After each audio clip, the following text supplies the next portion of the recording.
An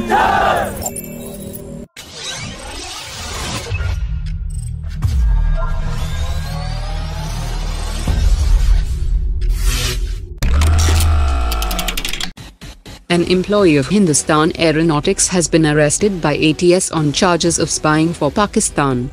The HAL employee has revealed during interrogation that he was in constant touch with Pakistani agents and was supplying classified information to Pakistan's spy agency about Indian fighter jets, information on some prohibited areas inside the manufacturing unit at Nasik facility, and some classified information about the airbase. India has successfully tested the Rudram new generation anti-radiation missile from a Su-30 fighter jet, and the DRDO-developed air-to-surface system is designed to be launched from different range of altitudes, and is used for targeting enemy air defense systems, surveillance radar system, tracking and communication systems. The Su-30 is its primary test platform, and it can also be integrated with Tejas light combat aircraft Mirage 2000 and Jaguar strike aircraft. It has a maximum range of 150 kilometers and is powered by a dual-pulsed solid rocket, and the cruciform wing design helps to achieve high maneuverability and constant aerodynamic characteristics similar to the Astra air-to-air system. The DRDO has proposed to develop an Airbus C-295-based Netra version, but the Indian Air Force is interested to procure the aircraft from Embraer like the previous three Netra platforms.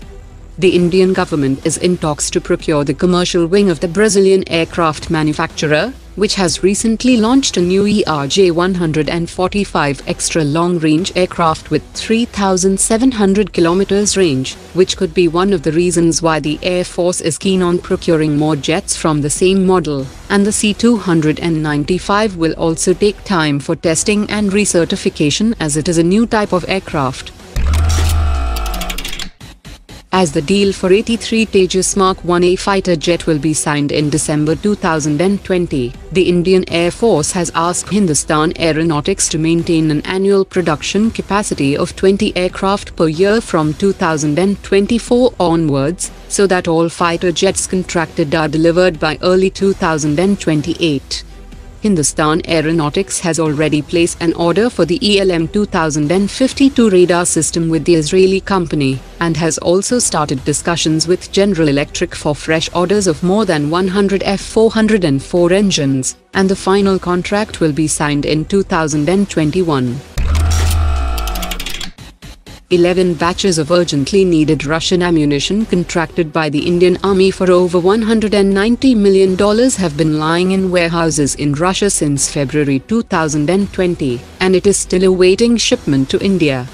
Indian procurement procedures stipulate that the ammunition can be shipped only after a mandatory pre-dispatch inspection is done by Indian representatives. However, the army could not send ordnance inspectors to Russia because of the lockdown, and later the Ministry of Defense refused to sanction their travel due to the expenditure involved, while Russia has indicated that the delay will result in additional expenses.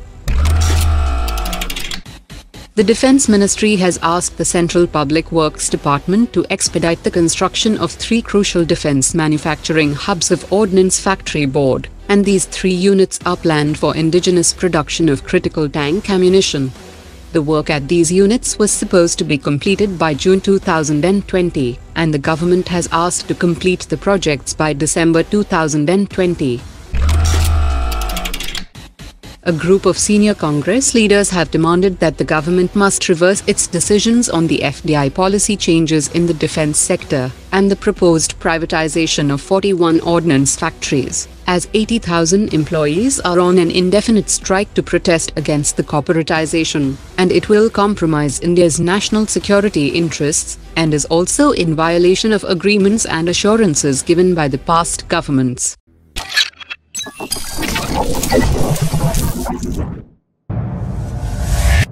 Omar dropped it.